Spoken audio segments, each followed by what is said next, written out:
Live. We are live. We are live with our special guest, and we are Resilience and Trauma Fitness. And we are here tonight with our special guest. This is going to be probably our fifth episode of Resilience and Trauma Fitness. And we've got a guest who doesn't want to be filmed. So here you go. So let's uh, let's see. Let me just confirm a couple things, and we're getting right into it. Make sure that the kids are not coming in here and bothering us, and all that fun stuff. So, um, my name is Boadee, and I am not Santa. And I just wanted to say that I'm really thankful to have someone here in the studio with me tonight. And so let's just get right into it. Just kind of keep this one, sort of shorter, more to the point. Um, my spouse, my wife, is here, and I. One of the reasons why I went to the IAF Center of Excellence is because I will just tell you, a friend of mine from the department I used to work at had told me several years prior that this PTSD and this whole thing, this is really something, and you really ought to check it out. Um, he was trying to encourage me to go and do some of that work. And I was like, yeah, I'm sure that's great. I'm so glad. I'm so proud of you for going. And I was like, yeah, that is so great. But what I really didn't realize was kind of behind the scenes, behind me and my family, that there might be some things that I didn't see.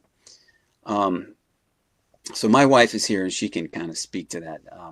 So would you say, um, and thank you for being here. Thank you for answering the call, coming in, and being willing to sit with me, answer a few questions, and provide some insight. Of What course. what was it? What was it like?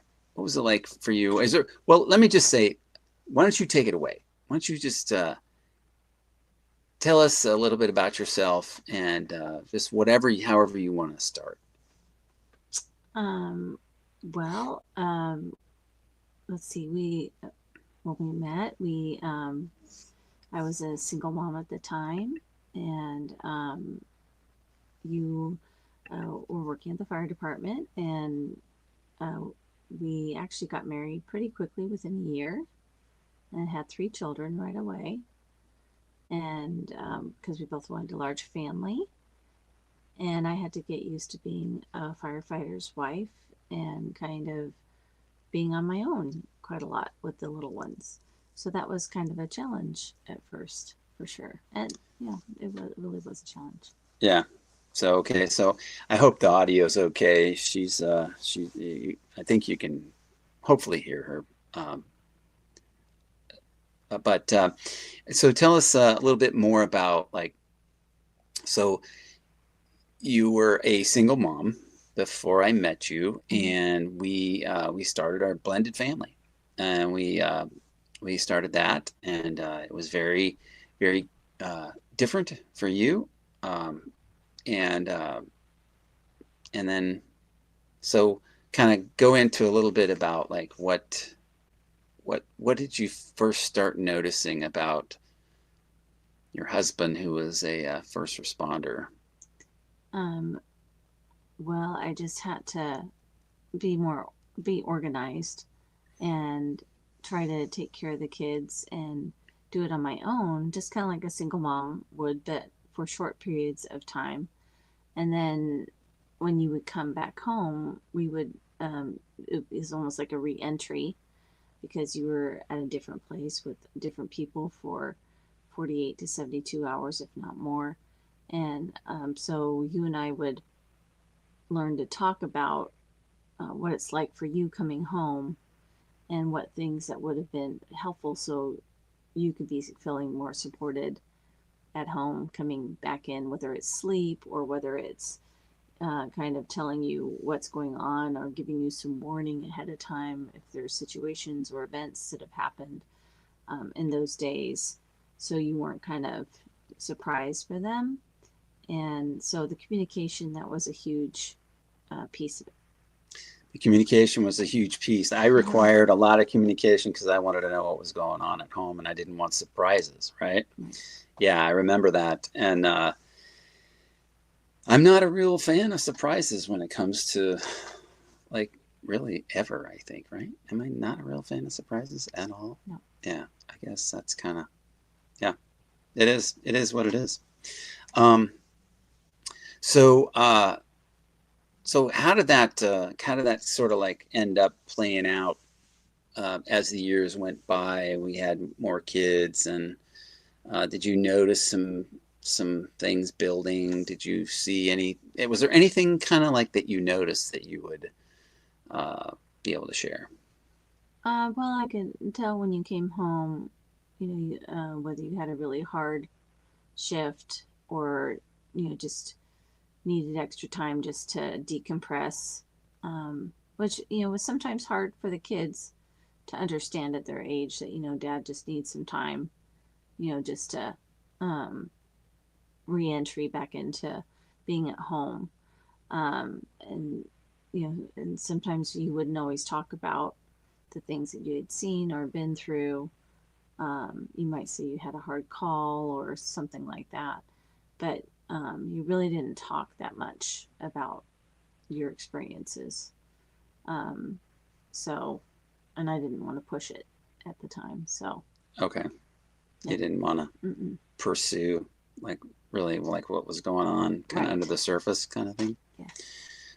Maybe it was like not sure exactly what's going to come out of there, right? Well, I understand that you had seen things or been places that I just don't understand. I did not understand that world. Plus I was very busy just trying to keep my head above water with well, she had 4 children at home under the age of 5. Or yeah, so that was really kind Well, of difficult. yeah, three under the age of At 5, 5, and we right. had A yeah, 7-year old. right, yeah, yeah. He was 7. He was 7 when we got married. Yeah. Um, interesting. What so what was it? I mean, so the calls were that was kind of like a steady steady flow of, responding to calls and stuff at work. What was it like for you as you met some of the guys and families that I worked with and some of the what was it, anything that stood out to you about this industry, these guys that are in this industry? Or was there anything about, good or not so good that stood out to you as we kind of lived and worked where I worked? Well, I think there was a camaraderie between all of you guys, that you lived and, you were like a family and, for this short period of time. Um, you also been through a lot together, and it was just a different world at the fire station than it is at home. Hard for spouses to understand. Yeah. And I was able to connect with some of the wives, and it was just helpful, to talk to them a little bit. And everybody's situation is different. I was a busy mom with little kids, so I didn't really get to connect too much with other families. Just see them for Thanksgiving or Christmas. But I learned one thing that was really important for us is to have date nights and have my parents or babysitters watch the kids, because it's easy just to kind of go our separate ways in our separate worlds and Mm-hmm. not communicate one on one and remember, that it's our marriage first and then the kids. Right. Okay, very good, very good. And so that brings up a really good point, is that we had a similar kind of background in faith in Jesus.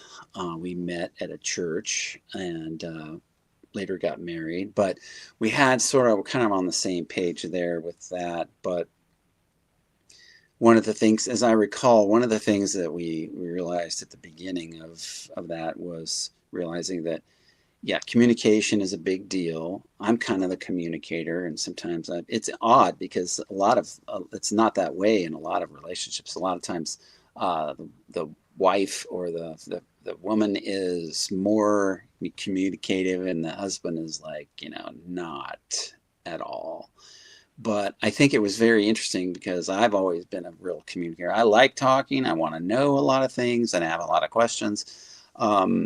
And that lends itself to more communication because, totally up for that. Mm-hmm. And, but getting to the point you made was, I think we kind of agreed that we had to go out on dates, that we had to go on these places without the kids so we could get on the same page about some things, right? About whatever it was, whatever's going on for you, Mm-hmm. whatever was going on for me, that we'd have an opportunity, that it wasn't just like surrounded by kids all the time. Yes. Yeah. And then another thing we would do is go on marriage retreats yearly. That was something so we Right. could communicate better. Yeah, marriage retreats. So these were like some kind of like just kind of tune-ups, sort of working on things. Um, wasn't my wife's first marriage, and so she was very emphatic about working on our marriage, kind of like, let's get in there with wrench on it and stuff like that. And I still think that's a great idea, and we've tried to do that through the years, Mm-hmm. and been to some great ones, met some great families, some great other couples. Um, anything that any kind of wisdom that you have gained from anything you want to share, any kind of, like, what kind of nuggets would you like to, I mean, that was one that you dropped down there about the working on your marriage kind of thing, with the kind of the way that we tried to do that. But Mm-hmm. what kind of things would you encourage maybe a wife who's got a lot of little kids running around, or just, maybe her husband's struggling through some things, and, like, anything that you could say, encourage? Well, I would say make your marriage a priority. It's easy to get wrapped up in the kids and, just do.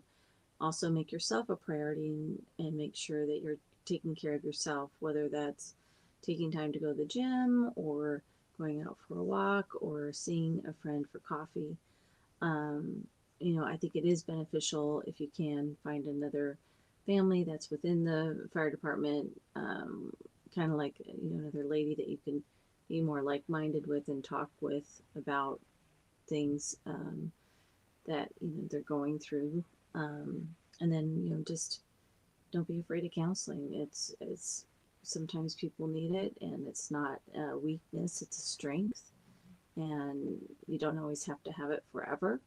But sometimes you just need seasons of it. But just in communication with your husband, and make time for each other to talk to each other alone without the kids, for sure. Yeah. And that doesn't mean closing the bedroom door and yelling in the bedroom, right? No. I don't know anyone who's ever done that, but I would say that that's great wisdom. Thank you for sharing that. Um, and I would love to I'd love to if anyone has any questions or comments that they want to, like, put in the comments of the, down in the below the video, feel free to reach out and do that, because maybe I can talk to my wife and I can read those to her, and maybe she can, answer some questions or something like that. Maybe she'd be willing to do that. So anything else that we should talk about? I mean, it's like, the world's your oyster right now. So she's smiling at me. She's like, She's like, nope, we can cut this right now. So, okay. Okay, very good. All right, yeah.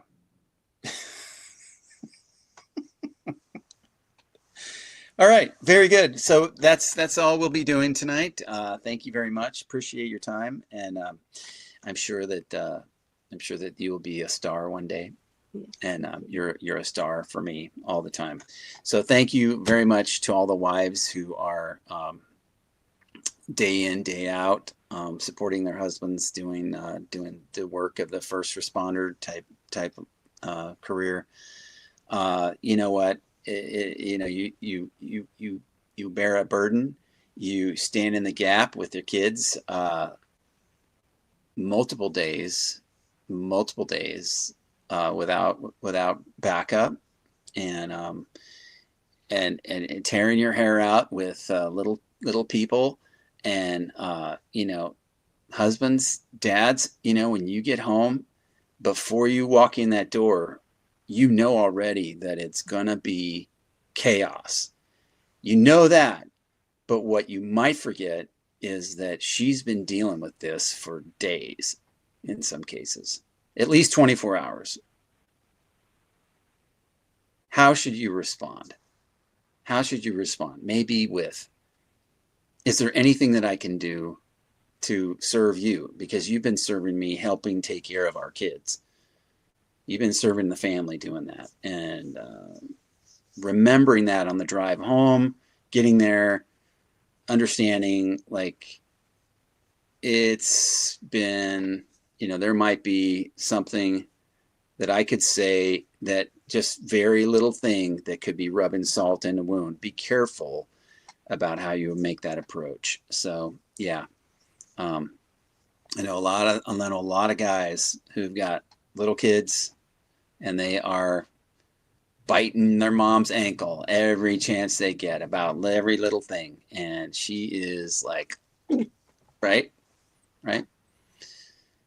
Um, I think that's about it. That's about it. I would just encourage the guys to be, you know, and I say guys because a lot of these guys are guys I'm talking to, but there's, you know, the roles are reversed. There's all different kinds of situations. Don't want to alienate anybody uh, on, you know, sometimes the wife is the first responder and the husband's the, you know, happens to be the whatever. Anyway, uh, here we are.